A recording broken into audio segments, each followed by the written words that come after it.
हे बंद रेशमाचे भाग 17. रात्री आनंद आणि नेहा उशिरा घरी परतले. संध्याकाळी बर्फाचा गोळा, मग पावभाजी. त्यानंतर थिएटरला जाऊन त्यांनी मूव्ही बघितली आणि मग आनंदच्या आवडत्या रेस्टॉरंटमध्ये ते डिनरला गेले आणि जेवण करून घरी आले. दोघेही खूप दमले होते, पण आजची संध्याकाळ खूप आल्हाददायक होती दोघांसाठी. नेहा वरती रूममध्ये आली. सहज तिचं लक्ष वॉर्डरोबच्या वरती गेलं. एवढ्या दिवसात आपलं तिकडे लक्ष कसं गेलं नाही असं तिला वाटलं. तिथे कोणीतरी गुंडाळून ठेवलं होतं काहीतरी. तिला ते दिसलं. तिच्या पाठोपाठ आनंदही आला होता. हे काय आहे? तिनं वॉर्डरोबच्या वरच्या दिशेने बोट करत विचारलं. काही नाही गं, माझ्या वस्तू आहेत जुन्या, तो म्हणाला. मला दाखवा ना, मला आवडेल बघायला. तुमच्या लहानपणीच्या आहेत का? ती त्याला विचारत होती. नको गं प्लीज, आणि मला नावाने हाक मारलीस तरच मी यापुढे ओ देणार आहे, नाहीतर नाही, आनंद म्हणाला. हा, मला सवय व्हायला वेळ लागेल. तुम्ही विषय बदलू नका. सांगा ना काय आहे त्यात, ती म्हणाली. नको ना, एवढं काही नाही. असंच जुनी खेळणी वगैरे आहेत. जुन्या घरातल्या काही फ्रेम्स वगैरे, बाकी काही नाही, तो म्हणाला. आनंद, प्लीज प्लीज, मला बघायचं आहे ते, प्लीज ना, ती त्याच्या हातात हात ठेवत म्हणाली. सोफ्यावर चढून त्याने वरती ठेवलेल्या वस्तू काढल्या. त्यात एक बॉक्स होता आणि एक मोठी गुंडाळलेली वस्तू होती. त्याने मग तिला एक एक करून बॉक्समधल्या सगळ्या गोष्टी दाखवल्या. त्यात त्याची काही लहानपणीची खेळणी, तुटलेले किचन्स, मातीची फळं, त्याचे आणि आईबापाचे जुने फोटो. त्यांच्या खूप साऱ्या आठवणी होत्या त्यात. तो मग तिला त्या वस्तूच्या आठवणी सांगण्यात गुंतला. थोड्या वेळाने तिचं लक्ष त्या गुंडाळलेल्या मोठ्या वस्तूकडे गेलं. त्यात काय असेल हे तिला जाणून घ्यायचं होतं. यात काय आहे? ती त्या वस्तूकडे बोट दाखवत म्हणाली. यात बाबांची आठवण आहे, खूप मोठी, असं म्हणून तो त्या वस्तूजवळ गेला आणि त्यावरचं कापड बाजूला केलं. त्यात एक छानशी गिटार होती. वाव, भारीच आहे की. तुम्ही गिटार वाजवता का? ती म्हणाली. ही मला बाबांनी गिफ्ट दिली होती माझी 12वी झाल्यानंतर. त्यांना खूप आवडायची गिटार ऐकायला, आनंद म्हणाला. मग मलाही दाखवा ना गिटार वाजवून, मला पण ऐकायला आवडेल, ती खुश होत म्हणाली. नाही गं, खूप दिवसात वाजवली नाही, प्रॅक्टिस मोडली आता, तो म्हणाला. प्लीज माझ्यासाठी, मला पण ऐकायचे आहे. आणि छान गाणं पण म्हणा, नेहा म्हणाली. तुला काय मी सिंगर वाटलो का? जात होतो मी गिटार शिकायला तेव्हा म्हणायचो तिथे एखादं गाणं, पण आता नाही, तो हसून म्हणाला. प्लीज प्लीज, एकदा माझ्यासाठी प्लीज, ती त्याला विनंती करत होती. ओके, तो नाईलाजाने म्हणाला. त्याने गिटार वाजवायला सुरुवात केली आणि त्या चालीवर तो तिच्यासाठी गाणंसुद्धा म्हणू लागला.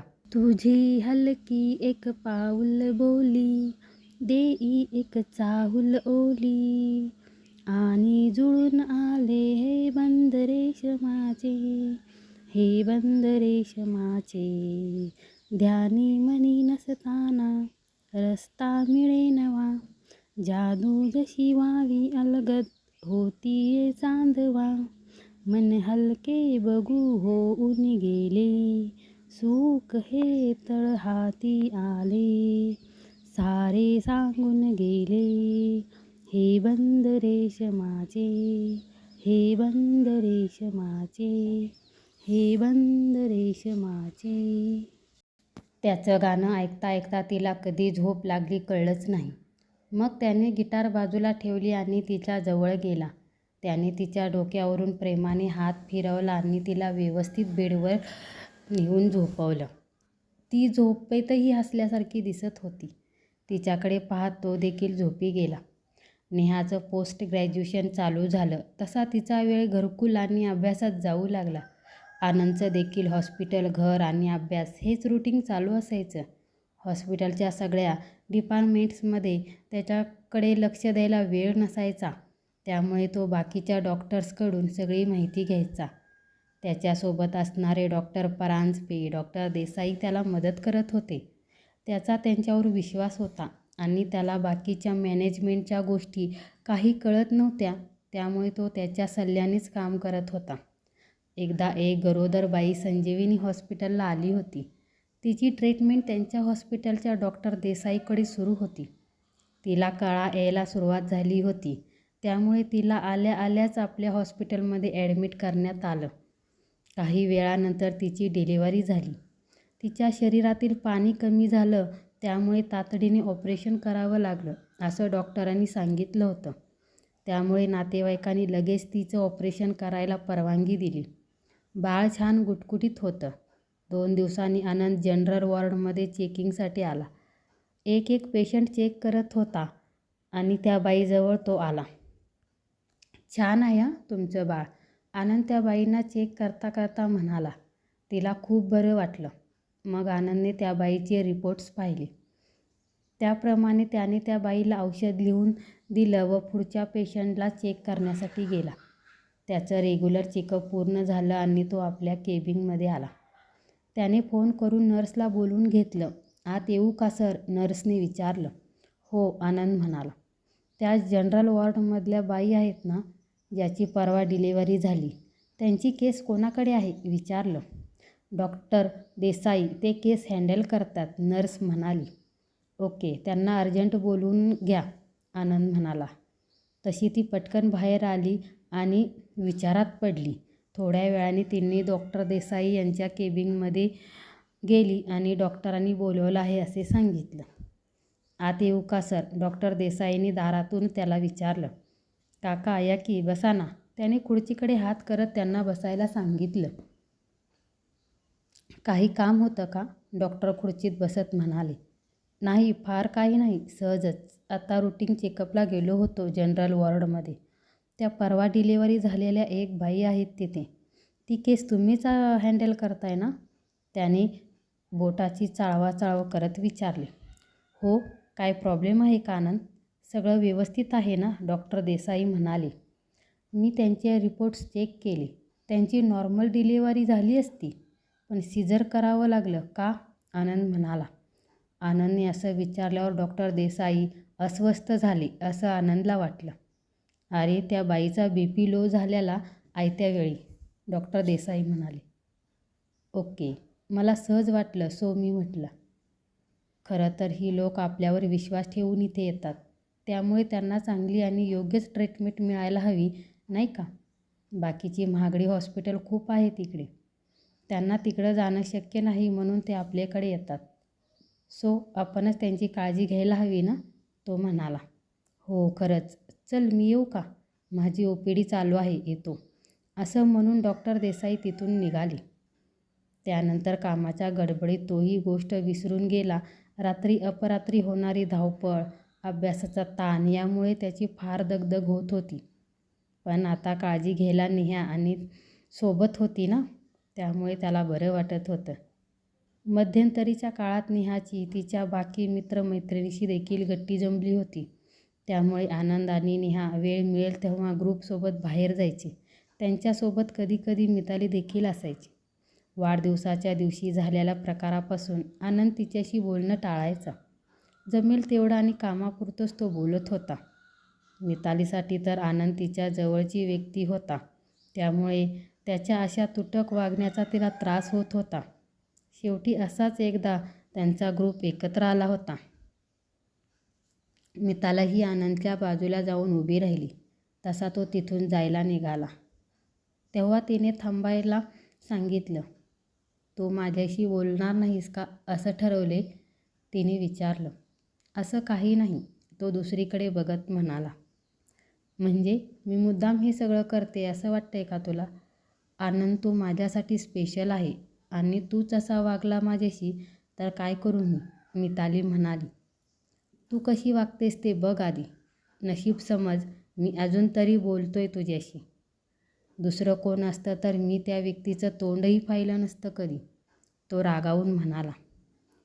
ए यार प्लीज, तू असं नको ना बोलू, तू बेस्ट फ्रेंड आहेस माझा, प्लीज एकदा माफ कर ना मला, सॉरी, खरंच सॉरी, पण तू बोल माझ्याशी आधीसारखा, ती म्हणाली. हा, तो काहीच न बोलता शांतपणे उभा राहिला. बोलणारे. सॉरी, खरंच सॉरी. मी नेहाबद्दल यापुढे काहीही बोलणार नाही, प्रॉमिस, मिताली म्हणाली. तशी हिंमतही करू नकोस पुन्हा, आनंद म्हणाला. नाही करणार, पण तू प्लीज बोल माझ्याशी, प्लीज प्लीज. तुला आपल्या मैत्रीची शपथ, ती म्हणाली. हां, ओके, फक्त एक चान्स देतो तुला. तुझं वागणं बदल, मी बोलेन तुझ्याशी. तू भी क्या याद रखेगी. चल, तो तिच्या खांद्यावर थोपटत हसून म्हणाला. Thank you so much dear, Mitali म्हणाली. त्यावर त्याने चलता है अशी ॲक्शन केली आणि तो बाकीच्या ग्रुपमध्ये जाऊन मिसळला.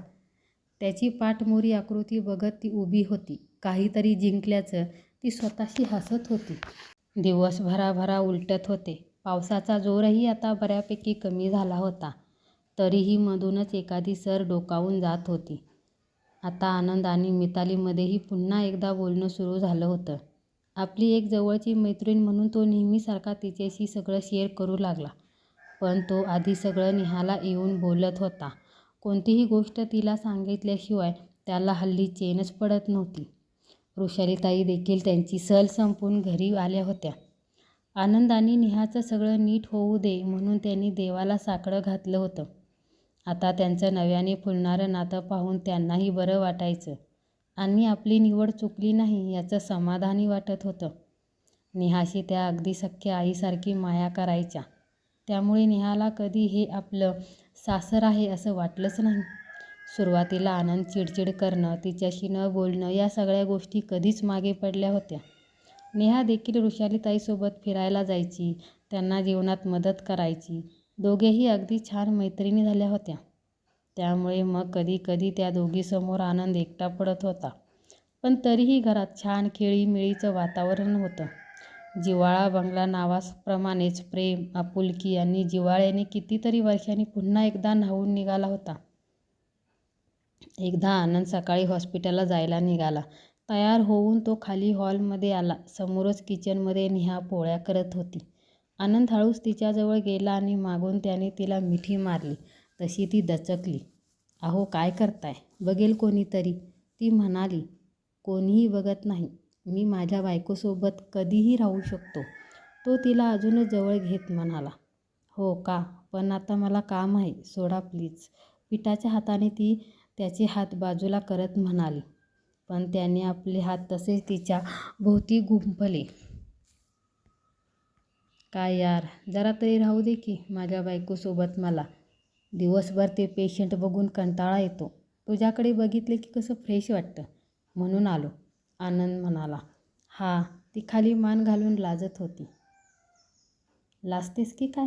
बघू तरी आमच्या मॅडम कशा लाजतात ते, तो तिला आपल्याकडे वळवत म्हणाला. ती लाजून चूर झाली होती आणि पुन्हा तिने मान फिरवली. जा बघू तुम्ही, मला काम आहे, ती त्याला दूर करत म्हणाली. बघा, खरंच जाऊ? आणि तू काय अहो अहो करतेस? मला नावानेच हाक मारायची, नाहीतर मी तुझ्याशी बोलणार नाही, तो रुसल्यासारखं म्हणाला. हो ठीक आहे, ती जराशी हिरमुसली. अहो ऐका. बरं बाई, म्हणते आनंद. आनंद, आटपलं का तुझं? ती म्हणाली. तिच्या तोंडून आपलं नाव ऐकताना त्याला छान वाटत होतं. हा, अब आया ऊंट पहाड के नीचे, तो हसत म्हणाला. आणि परत त्याने तिला जवळ घेतलं. तिलाही ते छान वाटत होतं. त्यांच्या हाताच्या स्पर्शाने ती मोहरली. आज जाणार नाहीयेस का तू घरकुलमध्ये? त्याने विचारलं. नाही, आज काम नाही, संध्याकाळी जाईन थोडा वेळ, ती त्याचे हात बाजूला करत म्हणाली. वाह, मग मी पण नाही जात हॉस्पिटलला, घरीच थांबतो तुला मदत करायला, डोळे मिचकावत तो म्हणाला. आनंद, प्लीज सोडा ना, आई येतील, प्लीज. चल, मला काम आहे रे, ती त्याला विनवत म्हणाली. पण खरं तर तिलाही त्याचं असं जवळ असणं आवडत होतं. एका अटीवर जाईन, तो तिला सोडत म्हणाला. काय आता? तिला काहीच कळेना. त्यावर त्याने त्याचा गाल पुढे केला आणि गालावर बोट दाखवत तिला खुणवलं. त्यावर ती लाजली आणि लांब जाऊ लागली. तेवढ्यात त्याने हात पकडून तिला जवळ ओढलं. कोण आहे का घरात? त्यांच्या हॉलमध्ये कोणीतरी आलं होतं. त्या आवाजाने दोघेही बाजूला झाली. नेहाने पटकन गॅस बंद केला आणि दोघेही बाहेर आले. अरे रवी काका, तुम्ही? या, बसा ना. नेहाच्या चेहऱ्यावर आश्चर्य होते. ते हॉलमध्ये सगळीकडे नजर फिरवत जरा अवघडूनच ते सोफ्यावर बसली. नेहाने मग त्यांना पाणी आणून दिलं. ते पाणी पिले. काय म्हणताय काका, कसे आहात? नेहा देखील त्यांच्या समोरच्या खुर्चीवर बसत म्हणाली. मग आनंदही तिच्या बाजूला येऊन बसला. त्यानेही मग काकांना हाक मारली. बरं आहे, आप्पासाहेबांनी हे दिले तुमच्यासाठी. रवी काकांनी हातातली पिशवी नेहाकडे देत म्हणाले. अजूनही ते अवघडून बसले आहेत हे तिच्या लक्षात आलं. काय दिलं एवढं? आणि तुम्ही कधी आलात मुंबईत? ती त्यांच्याशी बोलू लागली. आनंद फक्त त्यांचं बोलणं ऐकत बसला. खाऊ आहे तुमच्यासाठी, गंगा मावशीने करून पाठवले. मी कालच आलो इकडं. ते पुतणीचं लगीन आहे ना, म्हणून आलोय. रवी काका म्हणाले. हो का? पुतणी म्हणजे सदाकाकांची मुलगी ना? पण एवढ्या लवकर का करताय लग्न? मला वाटलं ती फक्त 20 वर्षाची असेल. होय ना? अहो ताईसाहेब, काय सांगू, 5 महिने झालं असतील. सदाचा ॲक्सिडेंटमध्ये गेला. ते 1 वर्षाच्या आत करावं लागतंय ना लग्न, म्हणून ते तिच्या पोरीचे लग्न ठरवलं. इकडेच आहे लगीन म्हणून आलो, ते म्हणाले. बापरे, कधी गेले? मी मध्ये गेले होते आप्पांना भेटायला घरी, तेव्हा कोणी बोललं नाही मला. अहो पण ते इकडेच होते ना मुंबईत. कसा झाला ॲक्सिडेंट? नेहा म्हणाली. दादरला गेला होता मित्राकडे आणि येताना गाडीवाल्याने उडवलं. तिथल्या जवळच्या हॉस्पिटलात नेलं त्याला, पण ते घ्यायलाच तयार नाहीत. बोलले आधी पैसे भरा मगच घेऊ. मग त्यांच्या हातापाया पडून त्याला घेतलं, पण काही उपयोग झाला नाही. मी कळल्यावर गावाकडून आलो इकडं, पण तोपर्यंत आमचा सदा गेला होता. शेवटची भेट बी झाली नाही. त्यांनी शर्टच्या बाहीने आपले डोळे पुसले आणि ते पुढे बोलू लागले. हॉस्पिटलवाल्यांनी 2 दिवस 20,000 रुपये सांगितलं.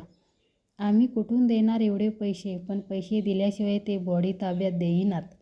इकडून तिकडून गोळा करून पैसे भरले आणि बॉडी ताब्यात घेतली. कोणत्या हॉस्पिटलला नेलं होतं? त्यांनी इतका वेळ शांत बसलेल्या आनंदने त्यांना विचारलं. काहीतरी संजीवनी का काहीतरी नाव होतं बघा हॉस्पिटलचं, ते काहीसं आठवत म्हणाले.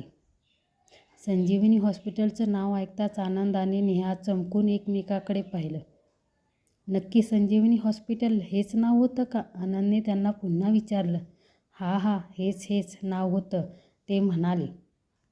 रवी काकांना फक्त नेहाचा नवरा आनंद डॉक्टर आहे एवढंच माहीत होतं, पण आपण ज्या हॉस्पिटलबद्दल बोलतोय ते त्यांचंच आहे हॉस्पिटल याची त्यांना कल्पना नव्हती. आनंद आणि नेहाला काय बोलावं सुचेना. तेवढ्यात ते काका जायला निघाले. बरं मी निघतो, ते म्हणाले. अहो काका बसा ना, जेवून जा, नेहा त्यांना थांबवत म्हणाली. नको ग पोरी, एवढं म्हणालीस हेच लय झालं, जातो मी, एवढं म्हणून ते निघून गेले. आनंद सोफ्यावर विचार करत बसला. आपण ऐकतो ते नक्की खरं आहे यावर त्याचा विश्वास बसत नव्हता. तो शून्य झाला होता. आपल्याच हॉस्पिटलकडून असा कारभार चालू असेल याची त्याला कल्पनाच नव्हती. ॲक्सिडेंट केस तो स्वतः हँडल करायचा, पण अशी कोणतीही केस आल्याचं त्याला आठवत नव्हतं. त्याने लगेच हॉस्पिटलला फोन करून पेशंटचं नाव, अशी कोणती केस आली होती का ते विचारलं. त्यावर रिसेप्शनिस्ट थोडी गोंधळली. त्यांनी पुन्हा एकदा विचारल्यावर मात्र तिने होय म्हणून सांगितलं. त्याने फोन ठेवून दिला. मग त्याला आठवलं की तो 4 दिवस कॉन्फरन्ससाठी दिल्लीला गेला होता, तेव्हा ती केस आली होती. तो एकटाच शून्यात बघत बसला होता. नेहा त्याच्याजवळ येऊन बसली आणि तिने त्याच्या खांद्यावर हात ठेवला. नेहा, अगं मला काय सुचत नाही, आपल्या हॉस्पिटलमध्ये असं व्हावं. मग आपल्या आणि बाकीच्या हॉस्पिटल्समध्ये काय फरक राहिला? तो म्हणाला. आनंद, खरं तर मलाही तुला काहीतरी सांगायचं आहे. आपल्या हॉस्पिटलमध्ये नक्की काहीतरी चालू आहे असं मला वाटतं, ती म्हणाली. म्हणजे? त्याच्या चेहऱ्यावर आश्चर्य होतं. मग नेहाने ती जेव्हा घरकुलमधल्या आजींना घेऊन हॉस्पिटलमध्ये गेली होती तेव्हा घडलेला सगळा प्रकार आनंदला सांगितला. ते ऐकून आनंदला खूप धक्का बसला. अजूनही त्याचा ह्या सगळ्यावर विश्वास बसत नव्हता. त्यालाही थोड्या दिवसापूर्वी घडलेला डॉक्टर देसाईसोबतचा प्रसंग आठवला. त्यांच्या डोक्यात विचाराचं थैमान चालू होतं. आनंद, आपल्या हॉस्पिटलमध्ये नक्की काहीतरी चालू आहे, आपल्याला हे शोधून काढायला हवं, नेहा आनंदचा हात हातात घेत म्हणाली.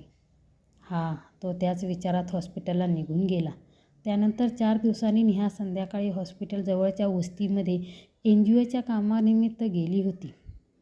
परत येताना तिला बऱ्यापैकी उशीर झाला होता. रात्रीचे जवळजवळ 10 वाजले होते. आनंद त्या दिवशी संध्याकाळीच घरी आला होता. नेहाला यायला उशीर झाल्यामुळे तो काळजीत होता. नेहा घरी यायला निघाली. वाटेत असणाऱ्या स्मशानभूमीच्या जवळ एका झोपडीवजा घरातून कोणीतरी बोलते असं तिला वाटलं. तिचा मेन रोडपर्यंतचा जाण्याचा मार्ग त्या घराजवळूनच होता. आजच्या पेशंटचे किती पैसे मिळाले, एक व्यक्ती दुसऱ्याला विचारत होता. आज काहीच नाही करता आलं. त्या आनंदचं सगळीकडे लक्ष असतं हल्ली. त्याने अकाउंट डिपार्टमेंटच्या फाईल मागवल्या होत्या आज. मला वाटतं त्याला काहीतरी संशय आलाय असं वाटतं, दुसरी व्यक्ती म्हणाली. हट, त्याला वेळ कुठे असतो हे सगळं बघायला. आपली माणसं आहेत संजीवनी हॉस्पिटलमध्ये पेरलेली, पहिली व्यक्ती म्हणाली. आनंद आणि संजीवनी हॉस्पिटलचं नाव ऐकून नेहा त्यांचं बोलणं ऐकत तिथेच थांबली. त्या आनंदवर लक्ष ठेवा. तो काय करतो, कुठे जातो, सगळी माहिती हवी आपल्याला, पहिली व्यक्ती. त्यांचं बोलणं ऐकून नेहा चांगलीच घाबरली. ती आवाज न करता तिथे उभी राहिली. हो, जोपर्यंत आपले साहेब आहेत तोपर्यंत आपल्याला कसलीच काळजी नाही, दुसरी व्यक्ती म्हणाली. इतक्यात नेहाचा मोबाईल वाजला. तिने घाबरून तो बंद करण्याचा प्रयत्न केला. त्या आवाजामुळे आतली माणसं सावध झाली आणि ती बाहेर येऊ लागली. त्यांचा अंदाज आल्याने नेहा तिथून जीव घेऊन पळत सुटली.